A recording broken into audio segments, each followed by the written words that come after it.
नमस्कार।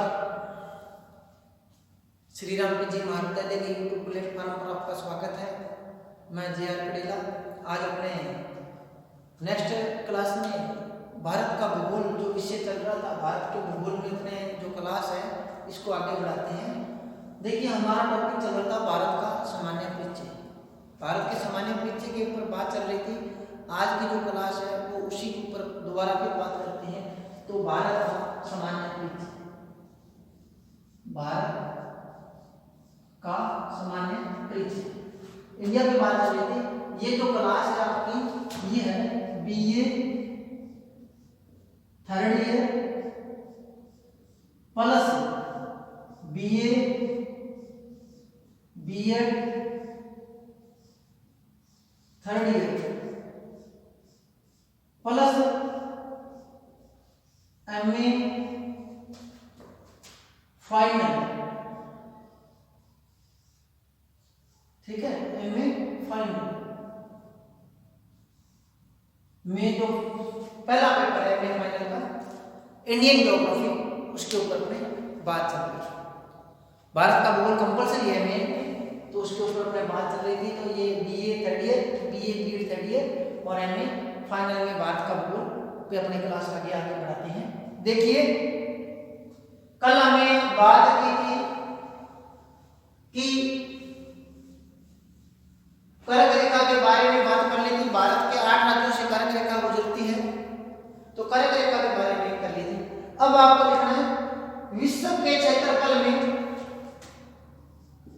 विश्व के क्षेत्रफल में भारत के क्षेत्रफल का हिस्सा कितने परसेंट हिस्सा है? तो 1/46।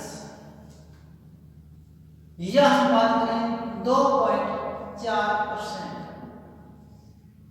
अगर कई बार 1/56, 1/46, 1/25, 1/80 ऐसे दिया हो तो बटा वाले जो है वो कैसे पता चलेगा? तो विश्व के क्षेत्रफल में भारत के क्षेत्रफल का हिस्सा कितना है? 1/46। तो ये हमें ध्यान रखना है। आगे भारत की, अब देखिए हम बात करते हैं भारत की जलवायु। भारत की जलवायु कैसी है? भारत की जलवायु जो है वो कैसी है? तो आप सीधा अगर बताएं तो मानसूनी प्रकार की। कैसी है? मानसूनी प्रकार की, मानसूनी प्रकार की जलवायु है।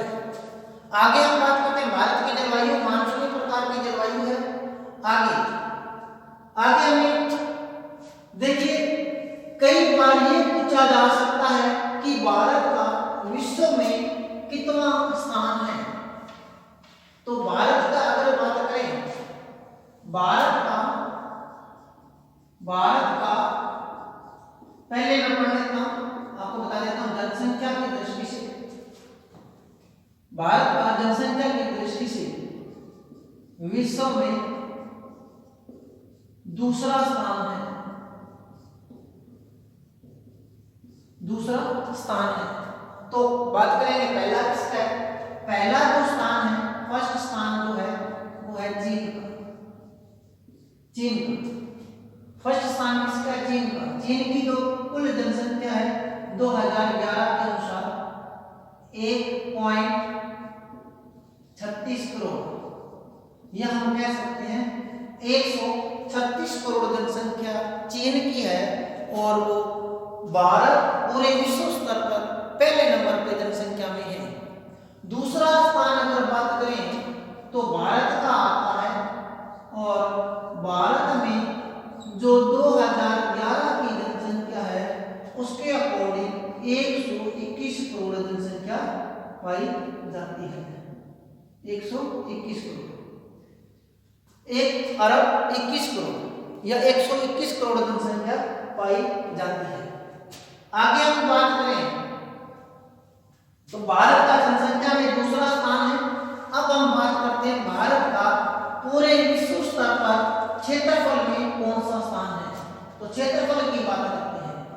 क्षेत्रफल, भारत का क्षेत्रफल में स्थान पूरे विश्व स्तर पर।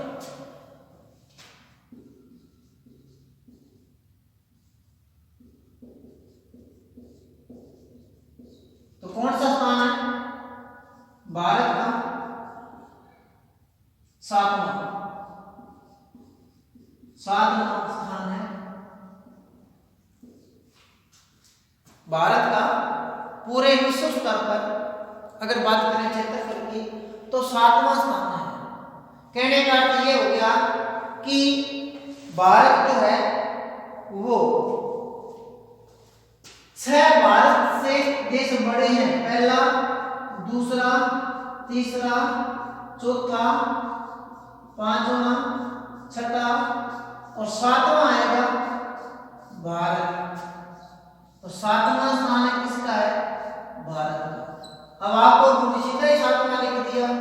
नहीं, आपको मैं पूरा एक एक करके बताता हूं। अगर पूरे विश्व स्तर पे क्षेत्रफल में, विश्व में क्षेत्रफल में सबसे बड़ा देश करें तो आता है रूस। पहला स्थान किसका है? रूस का। विश्व में सबसे बड़ा क्षेत्रफल का देश कौन सा है? रूस। रूस के बाद दूसरा कौन सा है? कनाडा। तीसरा जो है वो कौन है? चीन। अब एक इसकी ट्रिक मैं बता देता हूं आपको। रुक चीन अब आ रहा है भारत और कोई काम हो गया अर्जेंट। ठीक है, ये एक लाइन है, इससे सारे देश आ जाते हैं। रुक चीन अब आ रहा है भारत, कोई अर्जेंट काम हो गया अर्जेंट। तो रूस से क्या बन जाएगा? रूस। कैसे? कनाडा। ठीक है। तीसरा चीन, चीन से चीन है ही, और फिर अब आ जाएगा ब्राजील, सॉरी ऐसे बन जाएगा अमेरिका। ठीक है, अमेरिका, या इसको आप संयुक्त राज्य अमेरिका लिख लेना। इसके बाद में आ जाएगा ब्राजील, इसके बाद में आ जाएगा ऑस्ट्रेलिया, और उसके बाद में आ जाएगा भारत, और इसके बाद में 8वां स्थान है अर्जेंटीना। अर्जेंटीना। तो ठीक है, 7वां स्थान भारत का है क्षेत्रफल की दृष्टि से, 8वां अर्जेंटीना का है, 6 इससे बड़े देश हैं तो अमेरिका, ब्राजील, ऑस्ट्रेलिया और भारत। तो ये जो 7 देश हैं, 7वां स्थान पूरे विश्व स्तर पे भारत का क्षेत्रफल में 7वां स्थान आता है, जबकि बाहर से 6 देश बड़े हैं। इनको अपने एक एक करके ट्रिक के द्वारा भी आपने देख लिया कि रुक चीन अब आ रहा है भारत, और काम हो गया कोई अर्जेंट। तो रूस से बढ़ जाएगा रूस, कैसे बढ़ जाएगा कनाडा, चीन खुद है ही, उसके बाद में ऐसे बनेगा अमेरिका, वैसे बनेगा ब्राजील, आज से बनेगा ऑस्ट्रेलिया, भारत खुद है ही, और अर्जेंटीना। तो ये देश हैं जो क्षेत्रफल में अपना बहुत ही महत्वपूर्ण हिस्सा रखते हैं। आगे हम बात करते हैं कि पूरे विश्व स्तर पर अगर बात करें, पूरे विश्व स्तर पर, तो पूरे विश्व के हम बात करें पूरी पृथ्वी का जो क्षेत्रफल है, या पूरे विश्व का जो क्षेत्रफल है वो भारत अपना जो परसेंट के अंदर हिस्सा रखता है, कितने परसेंट विश्व क्षेत्रफल में प्रतिशत में हिस्सा, तो पूरे विश्व स्तर के जो परसेंट पर हिस्सा है वो है 2.4%। तो पूरे विश्व के, अब एक बात ध्यान रखना, पूरे विश्व जनसंख्या में हिस्सा, पूरे विश्व की जनसंख्या में हिस्सा माने हम कह सकते हैं जो पूरे विश्व की जनसंख्या है उसका 17.5% व्यक्ति भारत में निवास करते हैं। कहने का अर्थ यह हो गया, यहां तो ये लिखा है मैंने कि विश्व के कुल क्षेत्रफल में परसेंट के अंदर हिस्सा की बात करें तो वो है 2.4%, लेकिन विश्व के पूरे विश्व स्तर की जनसंख्या, पूरे विश्व की जनसंख्या में अगर बात करें भारत के अंदर कितना परसेंट हिस्सा निवास करता है तो वो 17.5 है, जो भारत में जनसंख्या है। अब देखिए पूरे विश्व स्तर के क्षेत्रफल में तो हिस्सा हमारा है 2.4%। अब 2.4% पर पूरे विश्व की 17.5% जनसंख्या निवास करती है, तो समस्या तो पैदा होनी ही है, जायज सी बात है। आगे हम बात करते हैं, आगे भारत की आकृति की बात की जाए। आकृति किसकी? भारत की आकृति, तो लिखिए चतुष्कोणीय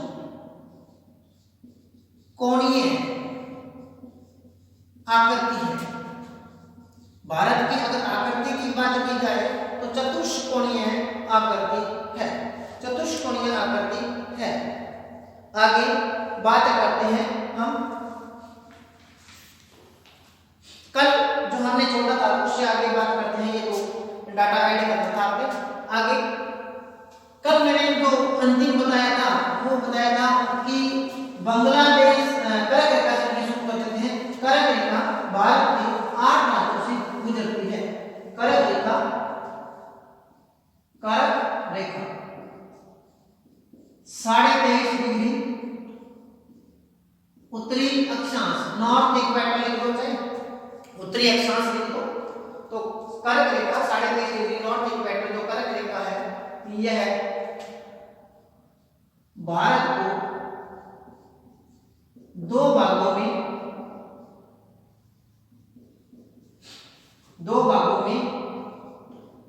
बांटती है। भारत को दो भागों में बांटती है। कर्क रेखा जो है भारत को दो भागों में बांटती है, और ये जो कर्क रेखा है, कर्क रेखा भारत के 8 राज्यों से गुजरती है।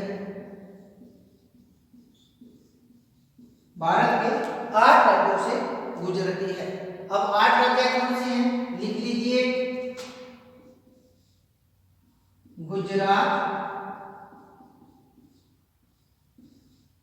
राजस्थान,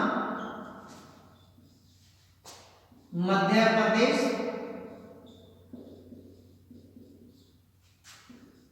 छत्तीसगढ़, झारखंड,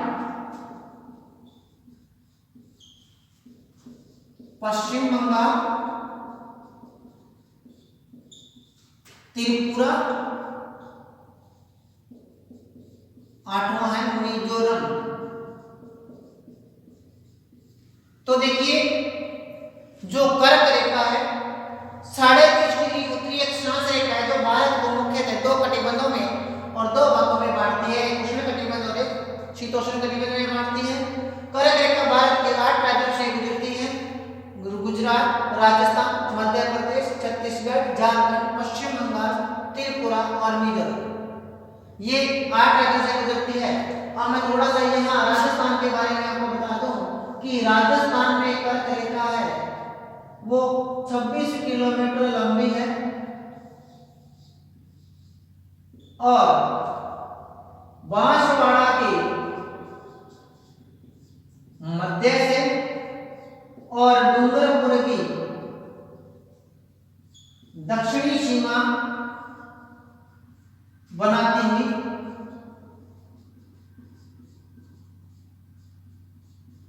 जाती है या गुजरती है। आगे हम बात करें झारखंड की जो रांची है, झारखंड की राजधानी रांची, झारखंड की राजधानी रांची कर्क रेखा पर स्थित राजधानी है।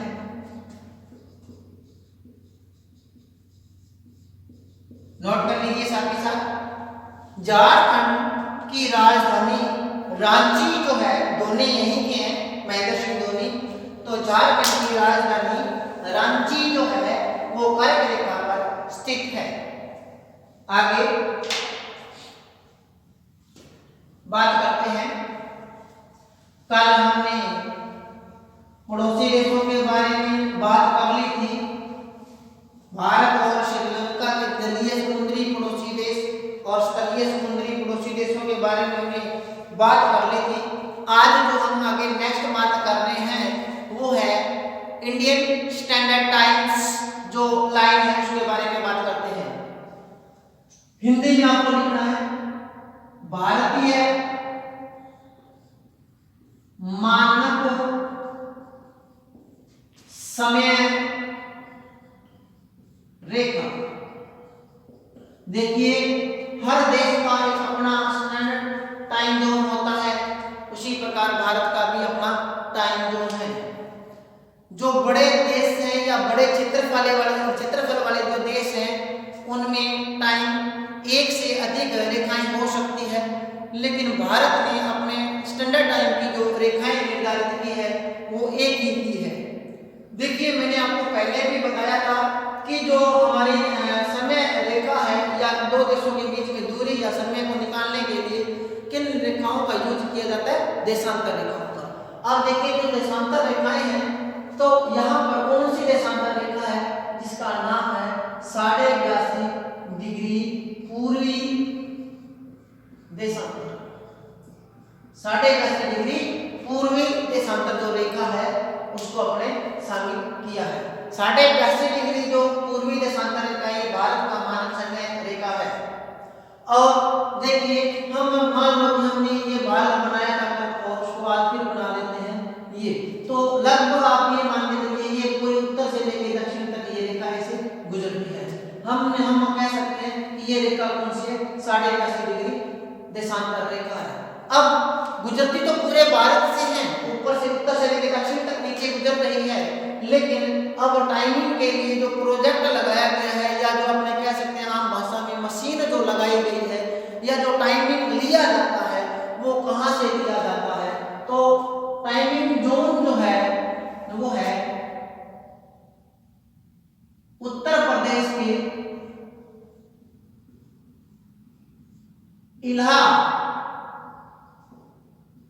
इलाहाबाद के, देखिए उत्तर प्रदेश राज्य है, इलाहाबाद जिला है, मिर्जापुर तहसील है, मिर्जापुर तहसील है। और देखिए उत्तर प्रदेश राज्य के इलाहाबाद जिले के मिर्जापुर के वासिंदा आ जाता है उत्तर प्रदेश के मिर्जापुर का स्थान है नैनी से लिया गया है। आपसे पूछ ले कि भारत का जो स्टैंडर्ड टाइम्स है वो कहां से किस स्थान से लिया गया है। स्थान की बात आ जाए तो आप नैनी ही करोगी। किस तहसील से लिया गया है तो मिर्जापुर, किस जिले से लिया गया है तो आप इलाहाबाद, और किस राज्य से लिया गया है तो उत्तर प्रदेश। तो आप ये बात ध्यान रखिए, उत्तर प्रदेश इलाहाबाद मिर्जापुर मैंने आपको पूरा डिफाइन करके बताया है। आगे की जो हम बता रहे हैं 82.5 डिग्री पूर्वी देशांतर जो है हमारा इंडियन स्टैंडर्ड टाइम जो रेखा है वो है, और ये जो समय रेखा है और पूरे भारत में जो समय सेट किया जाता है इसी रेखा से किया जाता है और नैनी नामक इसी स्थान से किया जाता है। आगे ये जो रेखा है, ये जो रेखा है ये भारत के 5 राज्यों से गुजरती है। भारत के 5 राज्यों से, भारत के 5 राज्यों से गुजरती है। इसके लिए ट्रिक बना, कोई मां छत उड़ी, कोई मां छत उड़ी आंधी में, कोई मां छत उड़ी आंधी में। बस इतनी सी ट्रिक है, कोई मां छत उड़ी आंधी में। तो क्या करोगे इनमें राज्य लिख लेना, ऊ से उड़ीसा, मां से मध्य प्रदेश, सॉरी ऊ से उत्तर प्रदेश,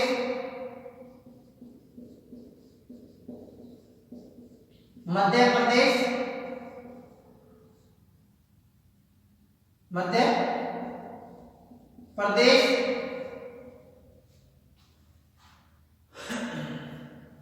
मध्य प्रदेश, उड़ीसा,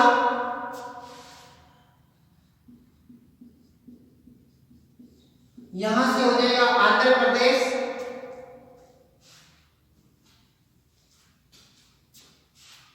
आंध्र प्रदेश, कोई मां छत, छत लिखना भूल गए थे, कोई मां छत उड़ी आंधी में, और एक तो छत ऐसे बन जाएगा छत्तीसगढ़, कोई मां छत उड़ी आंधी में। तो ऊ से उत्तर प्रदेश, मां से मध्य प्रदेश, छत से छत्तीसगढ़, ऊ से उड़ीसा और आंधी से आंध्र प्रदेश।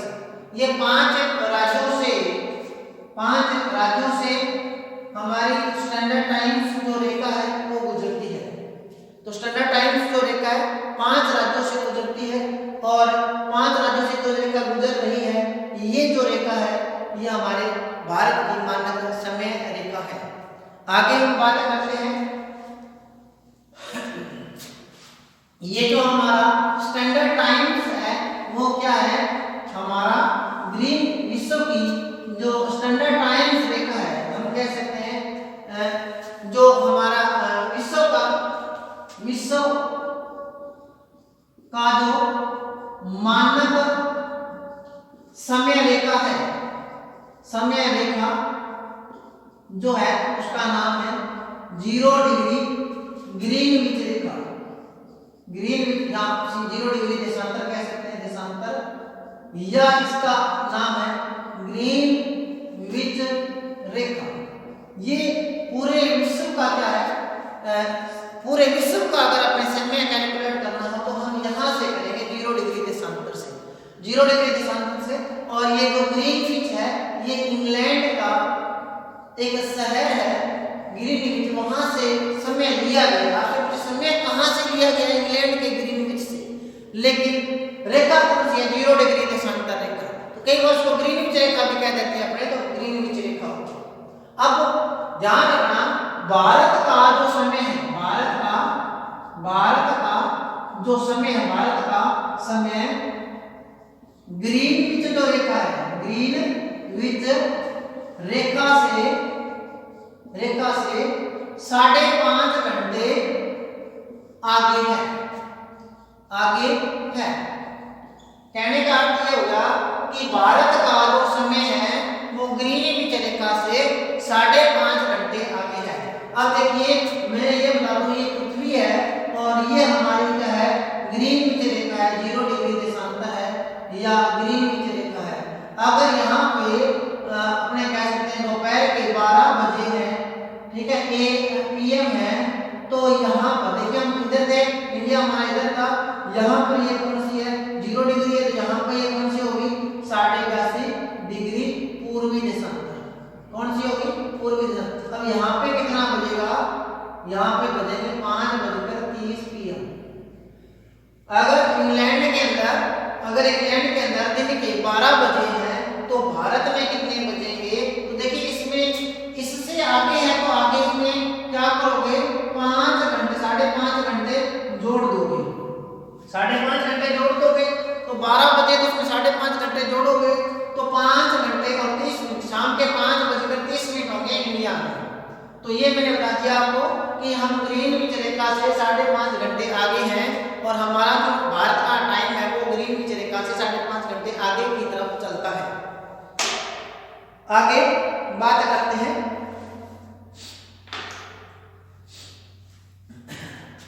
आगे। अब हम बात कर रहे हैं भारत के तटीय राज्य और मुख्य तट पर जो है वो देखिए ये भारत है और भारत के यहाँ हमने बात की थी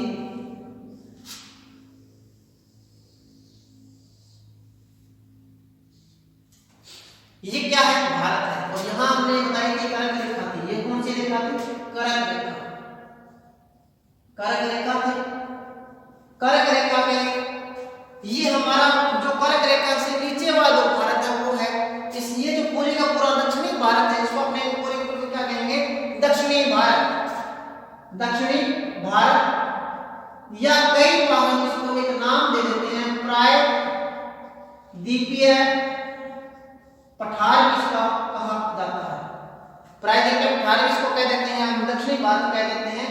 देखिए प्रायद्वीपीय पठार के इधर जो पूर्वी साइड है यहाँ पे लगती है बंगाल की खाड़ी और इस साइड जो लग रहा है वो है अरब सागर। अरब सागर नीचे की जी और जो लग रहा है यहाँ है, यहाँ तो श्रीलंका है काफी बड़ी नीचे आ जाएगी और यहाँ है हिंद महासागर। हिंद महासागर। तो बात कर रहे थे तटीय राज्य कौन से हैं भारत के? तटीय राज्यों की बात कर रही थी। तो देखिए भारत के तट पर भारत के तट पर 9 राज्य स्थित हैं। कितने राज्य हैं? 9 राज्य स्थित हैं। ठीक है, भारत के तट पर 9 राज्य स्थित हैं। आगे बात करते हैं एक केंद्र शासित प्रदेश भी है इस तट पर एक केंद्र शासित प्रदेश, 9 राज्य प्लस एक केंद्र शासित प्रदेश है जिसका नाम है दादर नगर हवेली। आगे हम बात करते हैं 9 कौन सी। देखिए यहां सबसे पहले आता है गुजरात के बाद में आता है यहाँ पर महाराष्ट्र एक हो गया, इधर 2 हो गया। महाराष्ट्र के बाद यहाँ आता है गोवा 3 नंबर है। गोवा के बाद यहाँ आता है कर्नाटक 4 नंबर है। इसके बाद आता है केरल, ये 5 नंबर है। इधर आता है तमिलनाडु, ये 6 नंबर है। इसके बाद आता है आंध्र प्रदेश, ये 7 नंबर है। यहाँ आता है उड़ीसा, ये 8 नंबर है। और यहाँ आता है वेस्ट बंगाल या पश्चिम बंगाल, ये आता है हमारा 9। इस प्रकार भारत के तट पर 9 राज्य स्थित है। भारत के तट पर 9 राज्य स्थित है। और अब अगर आपको कहें कि भारत के जो तटीय राज्य कौन से हैं तो वो है, और याद रखना सबसे लंबा तट है वो गुजरात का है। सबसे लंबी तटीय सीमा किसकी है? गुजरात की। आगे बात करते हैं 2 नंबर पर किसकी है? आंध्र प्रदेश की। दूसरी सबसे लंबी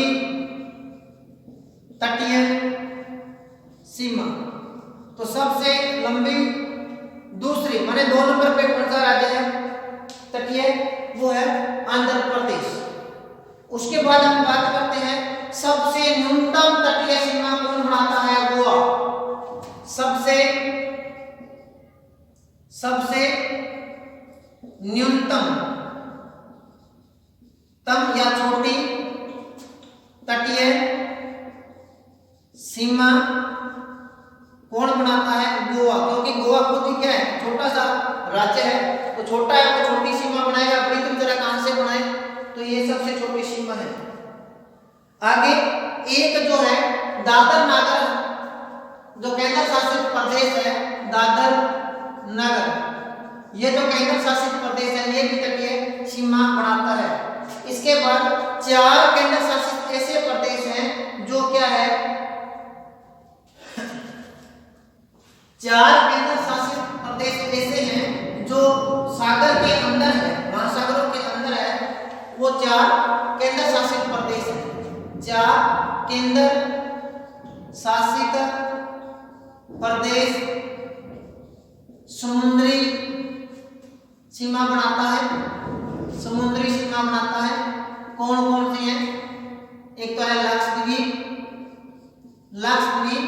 दूसरा है अंडमान निकोबार द्वीप समूह है,